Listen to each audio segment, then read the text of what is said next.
Goeiemôre hier vanaf Hartenbos kampeerterrein. In een van die fases van jou lewe gaan jy by Hartenbos moet draai. Hierdie oord is as ware waar jy jou kamp matriek sertifikaat kry. Dis net makliker en lekkerder.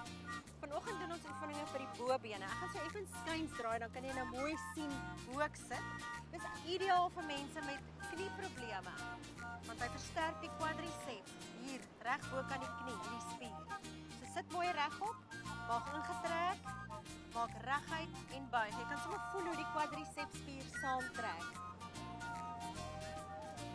Trek saam, ontspan. Nog 5, 4, 3, 2, hou hom nou daar. Hou hom en pols. Op, hierdie is die moeilike deel. Beginners kan nou rus. Op, lig, op, jy kan hom voel.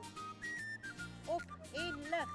Op, 4, 3, 2 en ontspan. Ander kant, is julle reg? Reguit, buig. Reguit, buig. Sit mooi regop, maak ingetrek. Ek is so gelukkig, die kampers hier agter my het vir my 'n lekker boeretroos gebring vanoggend. Reguit en buig. Voel die quadriceps spier saamtrek. Op 4 en 3 en 2. Hou hom daar en pols. Op. Oefening verbeter mense lewensgehalte. Jy moet gereeld oefen en reg eet. En as jy nie weet hoe nie, besoek gerus my webwerf lindakriel.co.za. Daar's baie wenke. Op, ons is amper klaar. 4, 3, 2 en ontspan. Een been, ander been. Reguit, buig.